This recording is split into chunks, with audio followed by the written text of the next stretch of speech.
తల్లులు దండం పెట్టి చెప్తున్నా, మీ పిల్లల వినాశనానికి మీరు కారణం అవ్వకండి. సెల్ ఫోన్ ఇవ్వడం ఎంత ప్రమాదమో తెలుసా అండి? చందమామ జాబి అది రాదు, అయినా సరే రే చందమామ వచ్చేస్తుందిరా, జాబిల్లో వచ్చేస్తుందిరా, బంతిపూలు తెచ్చేస్తుందిరా, తినే తినే తినే తినే బాబు అని చెప్పి ఏం చేస్తున్నా, నోట్లో పెట్టేస్తున్నాం. మా అమ్మలు అలా చేశారు కాబట్టి మనం ఎలాగున్నాం. ఇప్పుడు మన దాకా వద్దాం. ఏమంటే మన దాకా అంటే ప్రజెంట్ ట్రెండ్లో ఉన్న అమ్మలు ఏం చేస్తున్నారంటే, బిడ్డలు భోజనం చెయ్యకపోతుంటే ఏం చేస్తున్నారు? ఎంత గట్టి చెప్పారండి.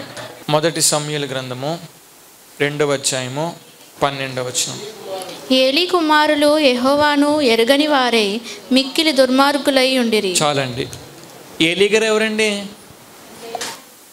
ఏలీ గారు?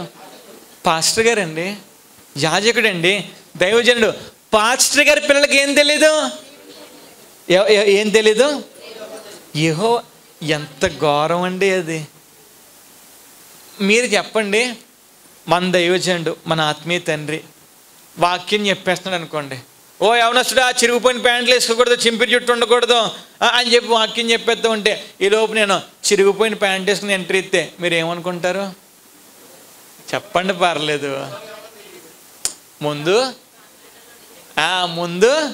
మీ అబ్బాయికి చెప్పుకోండి, తర్వాత మాకు.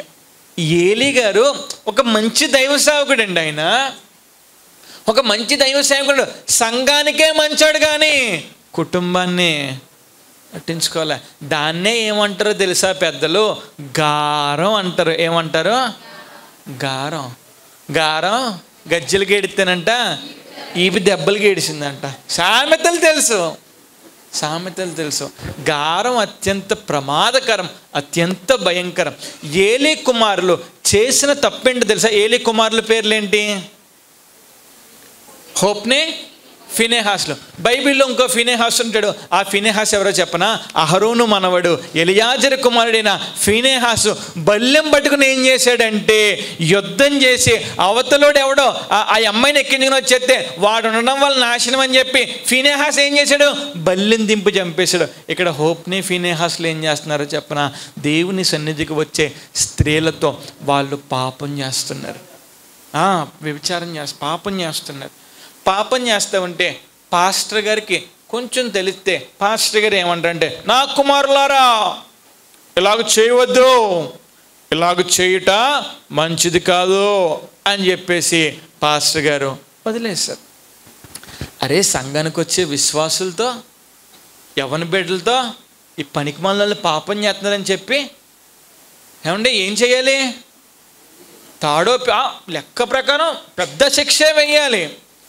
ఏలీ తెలిసింది, నాయనలారా మీరు చేస్తుంది మంచిది కాదు, 13వ వచనం చదవండి. 3వ అధ్యాయం 13వ వచనం. తమ కుమారులు తమను తాము శాపగ్రస్తులు చేసుకొనుచున్నారని తాను ఎరిగియు వారిని అడ్డగించలేదంట. నా వైపు చూడండి చాలు. వాళ్ళు తప్పు చేస్తున్నారని తెలిసిన ఏలీ ఏం చేయాలండి? అడ్డగించాలా? భయం చెప్పాలా? బుద్ధి చెప్పాలా? బుద్ధి చెప్పడం మానేసిన ఏలీ ఏం చేశాడంటే వదిలేశాడు. దాని అర్థం ఏంటి? చేసుకుంటే చేసుకోండి అనా, పాపం చేయండి అనా. తల్లులు, తండ్రులు, నేను మీ దాకా వచ్చి ఒక మాట అడుగుతున్నాను. మీ బిడ్డలు తప్పు త్రోవలో నడుస్తున్నారంటే, ఆ విషయం మీకు తెలిసిందంటే మీరేం చేస్తున్నారు? వాళ్ళకి భయం చెప్తున్నారా? చిన్నపిల్లలు కదండి అలాగే చేస్తారండి అని చెప్పి బిడ్డలు ఏమంటే దేవుడు మిమ్మల్ని నమ్మించాడండి, మీకు బిడ్డల్ని మిమ్మల్ని నమ్మి మీకు ఇచ్చాడు, మీరు కంట్రోల్లో పెడతారని చెప్పి. సర్లే, మీరు చాలా సీరియస్గా ఉన్నారు కానీ ఓ మాట చెప్తాను. మన చిన్నప్పుడు అంటే నా టైంలో కూడా ఈ ఫోన్స్ లేవు. చిన్నప్పుడు నేను భోజనం చేయకపోయినా, ఇదిగో ఇక్కడ నా వయసు వాళ్ళు ఉన్నారు కదా, వాళ్ళు భోజనం చేయకపోయినా, వాళ్ళ అమ్మలుగా మీరు భోజనం చేయకపోయినా మీ అమ్మగారు ఏం చేసేవారు? ఎలా తినిపించావు? ఇప్పుడు మీరు తిన్నని మారం చేస్తున్నారండి. ఎలా తినిపించేవారు?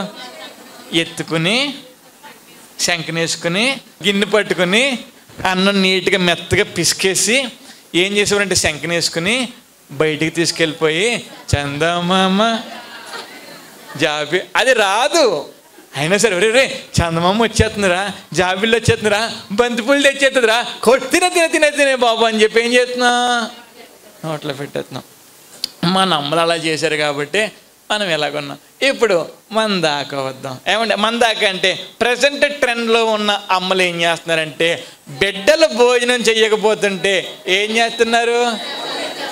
ఎంత గట్టి చెప్పారండి. సెల్ ఫోన్ ఇవ్వడం ఎంత ప్రమాదమో తెలుసా అండి? చెప్తున్నాను వినండి. పిల్లోడు ఏడుస్తాడు. ఏడ్చిన వెంటనే మనం ఏం చేస్తున్నామంటే, ఏడకమ్మ ఇదిగో ఫోన్ తీసుకో అని చెప్పి. అయ్యి బాబు నువ్వేం తెలువమ్మా, ఉగ్రవాది కంటే డేంజర్గా ఉన్నా, ఏడక ఫోన్ ఇదిగో. అయి నీ ప్రేమ మండిపోను. ఫోన్ ఎందుకంటే ఏడుతుంటే ఆడు ఫోన్ తీసుకుంటాడు, అయ్యో పెట్టేద్దాం మొత్తం మీద, మళ్ళీ ఫోన్ తీసేసుకుంటాం. ఆడు మళ్ళీ ఏడుస్తాడు, ఏం చేస్తాం? ఫోన్ ఇచ్చేస్తాం. ఆడు సైకాలజికల్గా అర్థం చేసుకునే విషయం ఏంటంటే, ఓహో ఏడ్చినప్పుడల్లా ఫోన్ వచ్చేస్తుంది, ఫోన్ కావాలంటే ఏడవాలి. అలా ఫోన్ ఇవ్వడం వల్ల ఏం జరుగుతుందో నేను చెప్పను, చూపిస్తాను. ఇప్పుడు ఫోన్ లాగేసుకుంటుంది అమ్మ. ఫోన్ లాగేసుకునేపాటికి వీడి పిచ్చోడైపోయి ఏం చేస్తున్నాడో చూడండి. చెయ్యిలా పట్టుకుని ఆడి చేతిలో ఫోన్ లేదు, ఫోన్ ఉందేమనుకుని చెప్పి వాణ్ణి మానసిక రోగిని చేసిన పాపం నీదే. అంటే ఫ్రీ ఫైర్ అని చెప్పి, పబ్జి అని చెప్పి ఆటలాడడం మొదలు పెడతారు.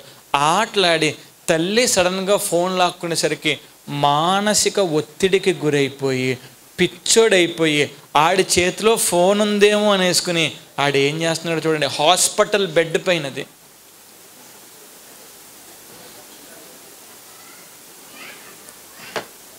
ఏం చేస్తున్నాడండి? గన్ను అంటే గేమ్లో గన్ను ఇలా షూటింగ్ ఉంటుంది కదా, అదేమోనని చెప్పి గన్ షూటింగ్ చేసేస్తున్నాడు. తీరా ఏం లేదు. ఈ బిడ్డను చూడండి, నాకు చాలా బాధ చేసింది చూసినప్పుడు.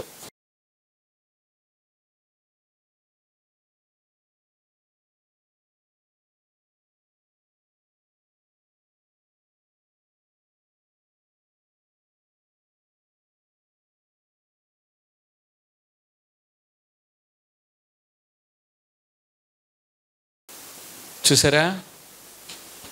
అర్థమైందా? ఇప్పుడు అంటే ఇలా అనరని కాదు, కానీ నీ బిడ్డని పిచ్చోడిని చేసేస్తున్న పిచ్చి తల్లివి ఎవరు ఫోన్ ఇస్తే వాళ్ళే. హోప్ని ఫినేహాస్ అసలు తప్పు చేశారని తెలిసిన తర్వాత ఏలి దండించకపోయేసరికి ఇలాంటిది వచ్చింది. దండించాల్సి నువ్వు ఫోన్ ఇచ్చేస్తుంటే ఆ పాపం నీదే అక్క, ఆ పాపం నువ్వే మూట కట్టుకుంటున్నావు. తల్లులు దండం పెట్టి చెప్తున్నా, మీ పిల్లల వినాశనానికి మీరు కారణం అవ్వకండి. వినాశనాన్ని చూసే నాశనకరమైన దుస్థితి మీకు వస్తుంది. అలా రాకూడదని నేను చెప్తున్నాను. మొక్కై వంగనిది. మొక్కగా ఉన్నప్పుడే వంచండి. వాడు మ్రానుగా ఉన్నప్పుడు ఇదిగో సంఘంలోనే కానీ సమాజంలోనే కానీ ఒలీవ చెట్టుల్లా వాళ్ళందరూ ఎదుగుతారు. స్తోత్రం చెల్లిందమ్మా. గమ్యం తప్పించే పనులను చేయొద్దు, వాళ్ళని గమ్యంలో నిలబెట్టు. ఏలీ కుమారులు హోప్నే ఫినెహాస్ పాపం చేస్తూ ఉంటే తండ్రి సర్ది చెప్పాల్సింది పోయి పట్టినట్టున్నాడు. వాళ్ళలో పోయారు, ఈయన కూడా పోయాడు. మనకు అట్లాంటిది ఎందుకు? మీ బిడ్డలు ఇదిగో వినండి, మీ బిడ్డలు రెండంతల ఆశీర్వాదం పొందుకోవడం మీరు కల్లారా చూడబోతున్నారు. స్తోత్రం చెల్లిందామా. మీరు కల్లారా చూడాలంటే ఇదిగోండి, వాళ్ళు నడవవలసిన త్రోవను మీరు వారికి నేర్పించాలి.